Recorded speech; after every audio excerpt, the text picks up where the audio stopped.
अस्सलाम वालेकुम व्यूअर्स, मैं हूं समीना पाशा। उम्मीद है आप लोग खैरियत से होंगे। व्यूअर्स, बहुत सी अहम खबरें और अपडेट्स लेकर आपके सामने हाजिर हैं।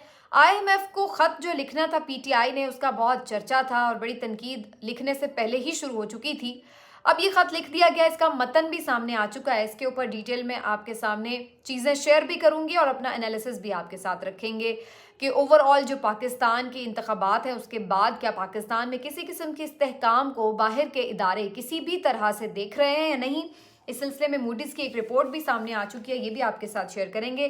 फिर जनाब, जो ये डाका मारा गया है अवामी मैंडेट के ऊपर, इसकी गवाहियाँ या इसकी वो कहते हैं ना चीखो पुकार, पीटीआई ने तो जो करनी थी सो करनी ही थी, लेकिन अपने घर से जो गवाहियों का सिलसिला है अब वो भी अभी तक ख़त्म नहीं हो रहा है। और पता नहीं कितनी और गवाहियाँ चाहिए इन लोगों को शर्मिंदा होने के लिए, या फिर किसी भी पाकिस्तान में अगर कोई नाम का भी इदारा बाकी रह गया है तो किसी ऐसे इदारे को भी, उसके ज़मीर जगाने को भी ना जाने और कितनी गवाहियाँ अभी दरकार हैं कि वो इस चीज़ के ऊपर, ये जो इतना बड़ा एक रॉबरी की गई है पाकिस्तान के अवाम के साथ, इसके ऊपर कोई नोटिस ले। तो इसके ऊपर थोड़ा बात करते हैं मजीद किसकी गवाही आई है। इसके साथ साथ जी एक पीटीआई के लिए अच्छी खबर है और एक और अहम रहनुमा 10 महीने बाद अपने घर पहुंचने में कामयाब हो गए हैं।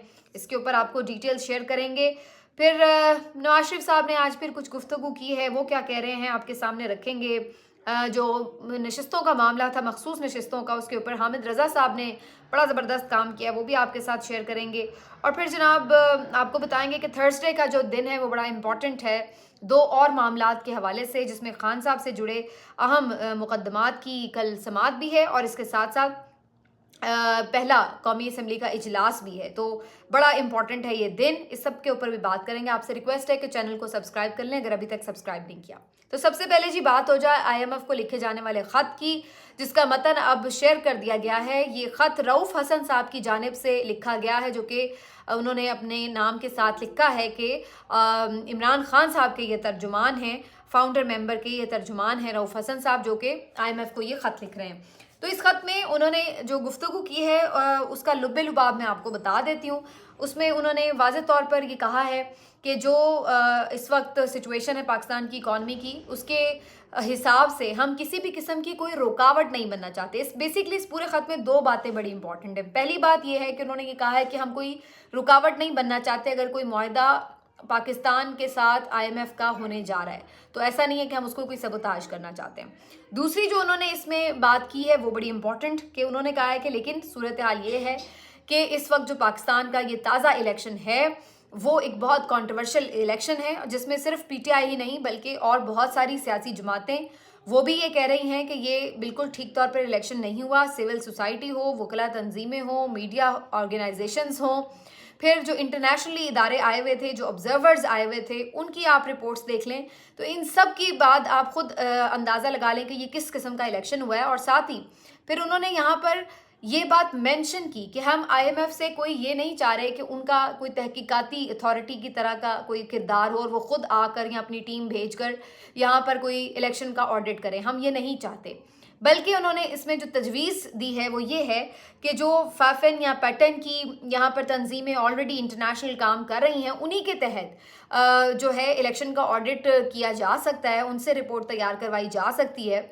और उसके लिए भी उन्हें कोई पूरे का पूरा इलेक्शन देखने की या सर्वे करने की ज़रूरत नहीं है। सिर्फ 30% जो है उसका भी अगर ऑडिट हो जाए तो तब भी ये आपको सारा पता चल जाएगा, दूध का दूध और पानी का पानी, कि किस तरह का ये इलेक्शन हुआ है। तो उन्होंने सिर्फ ये डिमांड की कि 30% सिर्फ इलेक्शन का आप ये ऑडिट करवाएं और वो आप इन जो एक गैर जानिबदार किस्म की तंजीमें हैं उनसे ये ऑडिट कराएं, क्योंकि बदकिस्मती से जो पाकिस्तान में इस वक्त मुख्तलिफ इदारे हैं वो उस तरीके की क्रेडिबिलिटी अपनी खो चुके हैं। तो अब ये जो मामला है सामने आ चुका है, इसके ऊपर जहाँ तक अगर आप देखें बज़ाहिर तो ये एक ऐसा ख़त है जिसमें उन्होंने एक तरफ से तो ये कहा है कि आप बेशक मुआहदा करें, इसमें हम कोई रुकावट नहीं डालना चाहते थे, लेकिन बेसिकली उन्होंने ये एक दबाव ज़रूर बढ़ाया है। तो बहुत सारे लोग जो ये कह रहे थे कि जनाब पीटीआई के इस यानी इक़दाम से कोई फ़र्क नहीं पड़ेगा या जी आईएमएफ का मुआहदा नहीं रुकेगा, फिर भी दिल में अंदर कहीं इनको ये चीज़ जहन में है कि बहरहाल आईएमएफ इस चीज़ को कंसीडर भी कर सकता है। आज मुज़म्मिल असलम साहब ने एक कुछ इंकशाफात किए हैं पुरानी एक वाक़े के हवाले से, जब IMF का वफ़द ज़मान पार्क जाके इमरान खान साहब से मिला था। तो उन्होंने उस रेफरेंस में बताया है कि उस वफ़द में जब इमरान खान साहब से बातचीत हुई तो ये तय हुआ, ये बातें डिस्कस हुई थी कि जनाब बिल्कुल फ्री एंड फेयर इलेक्शन भी हो मुल्क में, और फिर उसके बाद जो भी हुकूमत आए और जिस तरीके से भी आगे IMF उनके साथ चले, वो तो उनके साथ जो मामलात हैं उसके मुताबिक फिर वो हुकूमत चले। तो ये सारी बातें हुई और इमरान खान के अप्रूवल से फिर ये जो IMF का एग्रीमेंट था ये मिला और ये स्टैंड बाय अरेंजमेंट मिला पाकिस्तान को। हालांकि उस वक्त भी PTI ज़ेर अताब आना शुरू हो चुकी थी बकौल मुज़म्मिल असलम साहब, लेकिन इसके बावजूद इमरान खान साहब ने अपनी जो ज़ाती एक प्रॉब्लम चल रही थी अंदरूने मुल्क, और जिस तरह से सारा जो एक आपको पता है PTI को क्रश करने का प्लान था, उस सबको मद्देनज़र नहीं रखा, बल्कि उन्होंने पाकिस्तान की इकॉनमी के हालात देखते हुए IMF को ये रिक्वेस्ट की कि बिल्कुल जी आप इनके साथ गो एड करें, और पूरा तावन किया। उन्होंने कहा है कि उसी मुलाकात के बाद जो है IMF ने वो इनके साथ मुआहदा भी कर लिया था। तो अब उसी मुलाकात के कॉन्टेक्स्ट में या उसी के रेफरेंस में ये ख़त है कि भाई आपसे जो बातचीत हुई थी उसमें ये बात हमने कही थी कि फ्री एंड फेयर इलेक्शन हो, फ्री एंड फेयर इलेक्शन हो, लेकिन जो इलेक्शन हुए हैं वो इंतहाई कॉन्ट्रोवर्शियल हैं, तो ये पैसे कैसे वापस होंगे, ये सब चीज़ें बड़ी इंपॉर्टेंट हैं कि आपको इस इलेक्शन की जो क्रेडिबिलिटी है उसका पता हो। तो ये जी बेसिकली अब ख़त है, लेकिन बहरहाल फिर भी तनकीद करने वालों ने इस पर तनकीद करनी ही है कि जनाब ये ख़त क्यों लिखा गया है। अगर नॉर्मल हालात होते तो शायद हम सब भी यही कह रहे होते कि बिल्कुल ख़त लिखना नहीं चाहिए था, लेकिन ये भी देखना होगा कि फिर PTI ने जो अभी तक इलेक्शन कमीशन से जितनी भी कोशिश की है कि वो मामलात को देखे, तो उसने तो कोई उनको पॉजिटिव रिस्पॉन्स नहीं दिया, बल्कि वो तो उल्टा PTI के ख़िलाफ़ एक पार्टी बना हुआ है। और फिर जब वो अदालतों में जाते हैं तो वहाँ पर भी जो मामलात होते हैं वो भी सबके सामने हैं। तो फिर तीसरा वो जब एहतजाज के लिए अवाम की तरफ जाते हैं तो फिर भी सब कहते हैं कि वो इंतशार है। तो बेसिकली ये क्रिटिसिज्म करके उनको ये मजबूर किया जा रहा है कि वो जो कुछ भी उनके साथ हो चुका है इस धांधले के सूरत में, उसको किसी तरह ये एक्सेप्ट कर लें। बल्कि बहुत सारे सहाफ़ी ये खबरें भी देते हैं कि जो इमरान खान साहब को नए नए बार बार पैगामात भेजे जाते हैं उसमें बार बार ये चीज़ रखी जा रही है कि हम 2-3 साल बाद देख लेंगे कि मामला क्या है, फिलहाल आप ये इलेक्शन कबूल कर लें और चुप करके बैठ जाएं, बस चुप करके बैठ जाएं। तो उनको ये है कि किसी किस्म का शोर ना मचे और दबाव ना बढ़ाया जाए।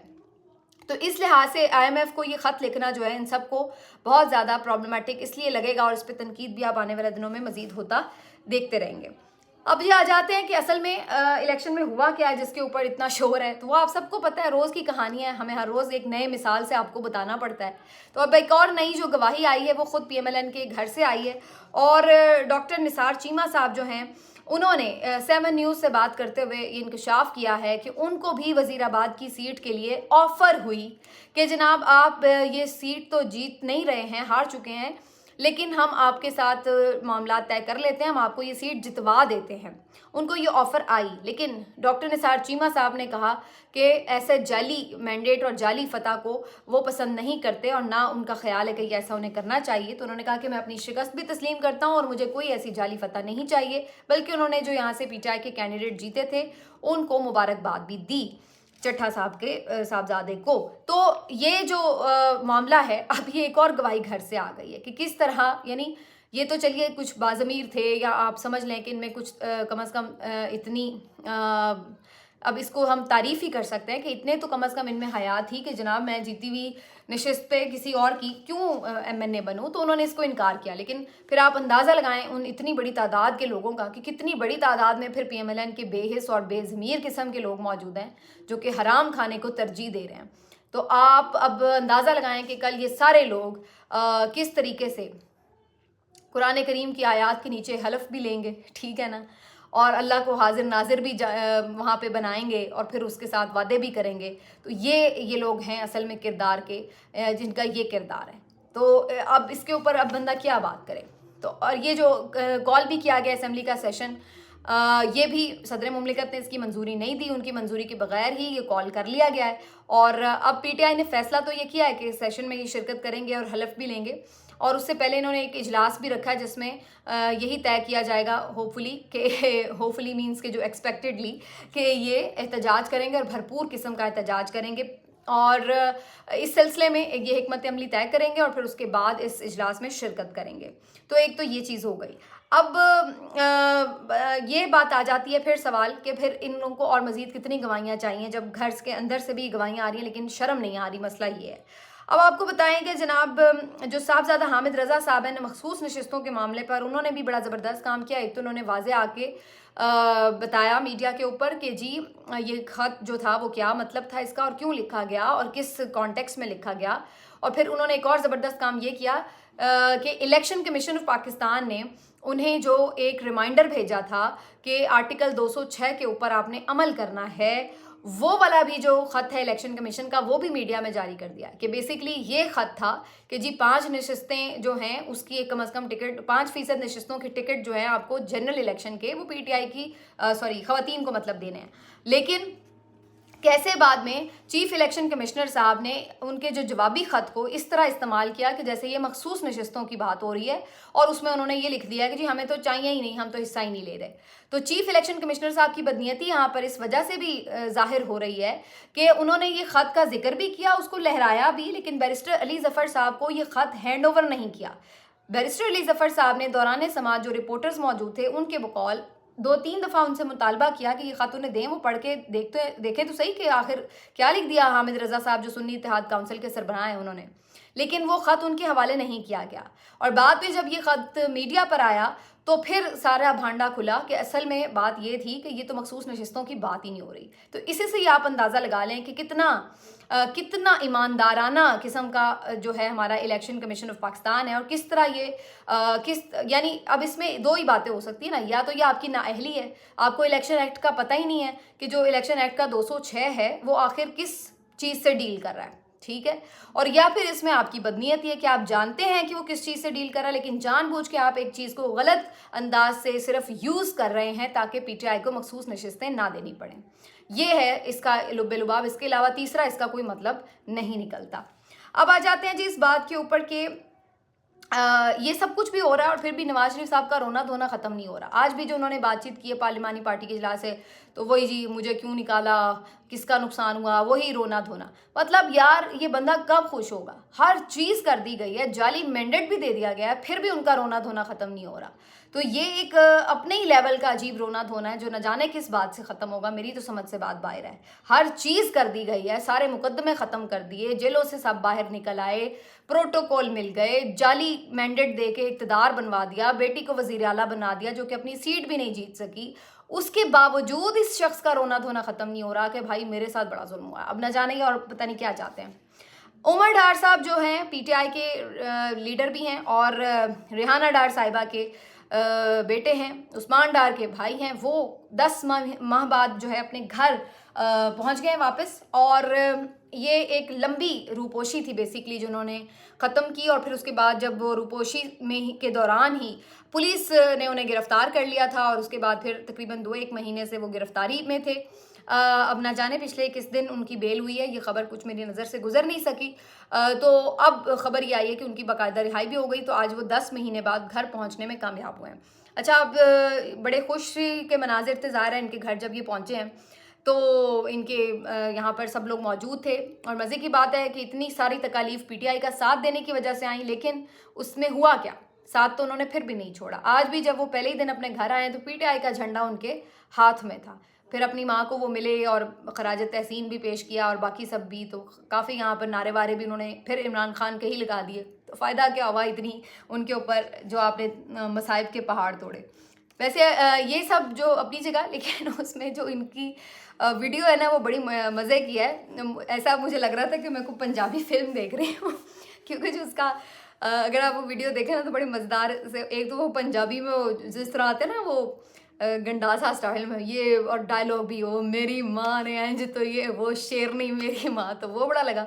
और फिर उसके बाद बाकायदा उन्होंने गाना गाकर अपनी माँ को जो ट्रिब्यूट पेश किया, तो मुझे तो कोई सही जिसको कहते हैं ना फनकाराना किस्म की सलाहियतें नज़र आ रही थी इनकी और कोई पंजाबी फिल्म का शूट लग रहा था। लेकिन बहरहाल जी उन्होंने काफ़ी हिम्मत दिखाई और उनकी वालदा भी बड़ी खुश थी कि उमर डार जो हैं वो वापस आ गए। उस्मान डार साहब भी वीडियो के आखिरी हिस्से में स्क्रीन का हिस्सा बनते हैं। तो ये जी एक बड़ी रूपोशी ख़त्म हुई। आज ही मैंने तैयबा राजा की भी एक वीडियो भी और तस्वीर भी देखी जिसमें वो पीटीआई के फ्लैग के सामने इमरान खान की तस्वीर के सामने खड़ी हुई हैं। और ये तैयबा राजा वही हैं जिन्होंने 10 महीने जेल काटी है। 10 महीने बाद इनको ज़मानत मिली और अभी 2-3 दिन पहले ये रिहा हुई। तो आज ये फॉर्मली, अब पहले तो ये लोग सपोर्टर्स थी, उस तरह से वो तो नहीं थी कि कोई कारकुन है या ओहदेदार हैं, लेकिन अब ये बाकायदा लीडर्स बन गई हैं जेलों में रहते हुए। और इन्होंने वाक़तन जो पीटीआई के बड़े बड़े लीडर्स हैं उनके मुंह धो दिए हैं, उनको शर्म दिला दी है कि किस तरीके से इन्होंने ख़वातीन होते हुए और मिडिल क्लास की ख़वातीन होते हुए, बिल्कुल कोई असर रसूख नहीं है इनकी फैमिलीज़ का, जिस तरीके से इन्होंने जेलें काटी हैं।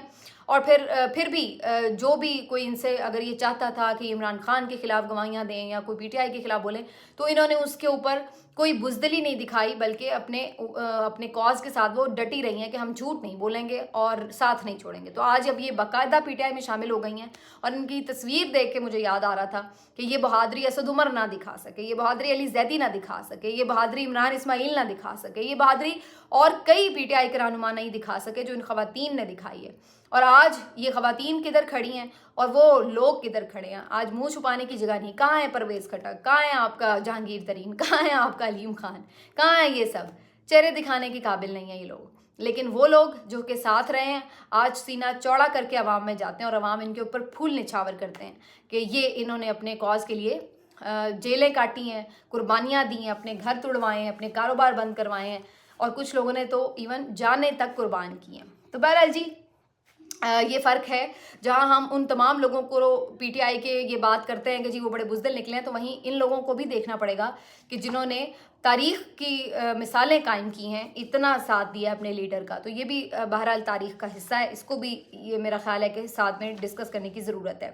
अब जी फाइनली आपको बता दें कि कल बड़ा अहम दिन है। कल मतलब मेरा ख्याल है बहुत सारे आप लोग जब देख रहे होंगे तो शायद ये समातें शुरू भी हो चुकी हैं। इमरान खान साहब की जो ज़मानतें हैं उनके ऊपर और सज़ाओं के अपीलों के ऊपर जो है फ़ैसले होने हैं।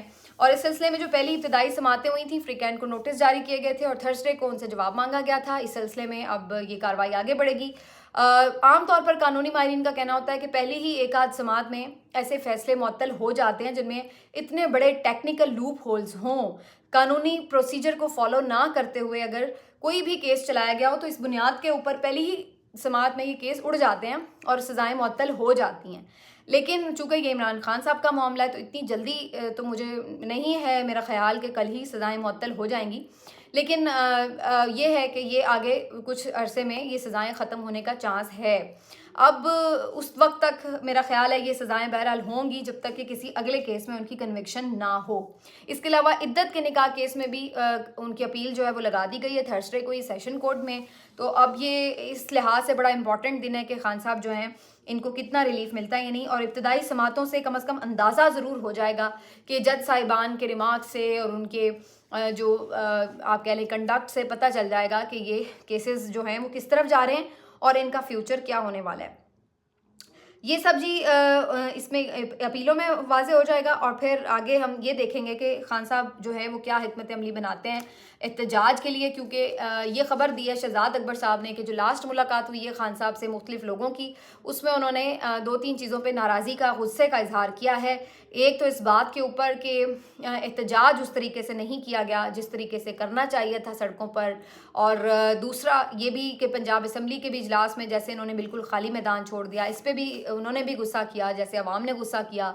और फिर इसी तरह तीसरी जो बात है कि जी इस्टेब्लिशमेंट के साथ किसी भी लोगों के राब्ते, जो पीटीआई के एमएनएज हैं या और लीडर्स हैं, उनके बिल्कुल भी राब्ते नहीं होने चाहिए। तो इस हवाले से भी अगर उन्हें कोई खबर मिल रही थी तो उस पर भी उन्होंने गुस्से का इजहार किया है। तो ये इंपॉर्टेंट मामला है कि हफ्ते वाले दिन किस तरह का एहतजाज करने में पीटीआई कामयाब होती है। क्योंकि बज़ाहिर ऐसा लग रहा है कि पीटीआई एग्रेसिव मोड में तो जाएगी, उसके बगैर इनके पास चारा कोई नहीं है। लेकिन उस एग्रेसिव मोड में ईवान के अंदर और ईवान के बाहर रहते हुए ये किस नौयत का दबाव बढ़ा सकेंगे, ये एक बड़ा चैलेंज है। अगर तो ये दबाव बढ़ाने में कामयाब हुए तो फिर तो ये हुकूमत बहुत ज़्यादा देर चलती नज़र नहीं आती। लेकिन अगर ये खामोश हो गए और ये इस धांधले को पी गए तो फिर उसके बाद ये हुकूमत टिक जाएगी। और फिर जैसे पीडीएम की पहली हुकूमत भी आई थी तो आपको याद होगा कि शुरू में लोग कहते थे कि बस अभी गई, लेकिन इसके बावजूद भी उन्होंने अपना टाइम पूरा कर लिया था। तो एक दफ़ा अगर ये लोग टिक गए तो फिर इनको हिलाना जुलाना मुश्किल हो जाएगा। तो अगर उस टिकने से पहले ही इन्होंने दबाव इतना बढ़ा दिया तो फिर इनके लिए जो है कदम जमाने मुश्किल हो जाएंगे। ये अब देखना है कि पीटीआई आगे की हिकमत अमली क्या बनाती है। मिलते हैं आपसे अगले वीलॉग में, अपना ख्याल रखिए, अल्लाह हाफ़िज़।